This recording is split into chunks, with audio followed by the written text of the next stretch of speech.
कोण आहेस तू? माझ्या जागी बसण्याची हिंमत कशी झाली? पण साधू शांत होते. त्यांच्या ओठांवर फक्त एकच मंत्र होता, श्रीराम जय राम जय जय राम. भूत संतापाने थरथरू लागलं. त्याने जमिनीवर जोरात प्रहार केला. क्षणात धुळीचं प्रचंड वादळ उठलं. झाडांच्या फांद्या तुटून साधूंच्या दिशेने कोसळू लागल्या. पण आश्चर्य, एकही फांदी साधूंना स्पर्श करू शकली नाही. जणू काही अदृश्य शक्ती त्यांचं रक्षण करत होती. भूत आणखी क्रोधित झालं. त्याने भयानक हास्य केलं. अचानक त्याचं रूप बदलू लागलं. कधी तो एक भयंकर राक्षस दिसत होता, कधी जळालेल्या माणसासारखा, तर कधी लहान मुलाच्या रूपात रडत उभा राहत होता. हे सर्व पाहून सामान्य माणूस भीतीने बेशुद्ध पडला असता, पण साधूंच्या चेहऱ्यावर अजूनही शांत स्मित होतं.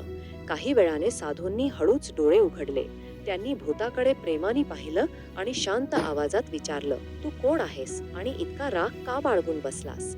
हे ऐकताच भूत काही क्षण शांत झालं. त्याच्या डोळ्यांतील ज्वाला कमी झाल्या. तो पुन्हा जोरात ओरडला, माझ्यावर दया दाखवू नकोस. मी शापित आहे, माझी मुक्ती होऊ शकत नाही. साधूंनी उत्तर दिलं, या जगात कोणताही शाप ईश्वराच्या कृपेहून मोठा नाही. हे शब्द ऐकताच भूताच्या डोळ्यांत पहिल्यांदाच वेदना दिसू लागली. जणू अनेक वर्षांनंतर कुणीतरी त्याच्याशी माणसासारखं बोललं होतं. थोड्या वेळाने तो हळूहळू बोलू लागला. आजपासून अनेक वर्षांपूर्वी मी या गावातील सर्वांत श्रीमंत सावकार होतो.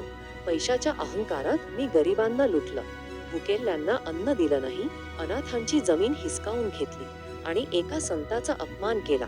त्या संतांनी मला शाप दिला, तुझ्या लोभामुळे तुला मृत्यूनंतरही शांती मिळणार नाही. आणि तेव्हापासून मी या झाडाला बांधला गेलो आहे. हे बोलताना भूताचा आवाज थरथरत होता. साधूंनी शांतपणे डोळे मिटले आणि म्हणाले, जर तुला खरा पश्चात्ताप झाला असेल तर अजूनही आशा संपलेली नाही. भूताने प्रथमच नम्रपणे विचारलं, खरंच माझ्यासारख्या पाप्यालाही मुक्ती मिळू शकते? साधू म्हणाले, उत्तर तुला आज मध्यरात्रीनंतर मिळेल. हे ऐकताच संपूर्ण जंगलात पुन्हा एकदा जोराचा वारा सुटला. आकाशात काळे ढग दाटून आले आणि दूरवर विजांचा कडकडाट सुरू झाला. जणू काही एखादी अदृश्य शक्ती या भेटीवर लक्ष ठेवून होती. पुढील भागात भूताच्या शापामागचं आणखी मोठं रहस्य उलगडेल आणि साधूंना एका भयंकर दुष्ट शक्तीचा सामना करावा लागेल.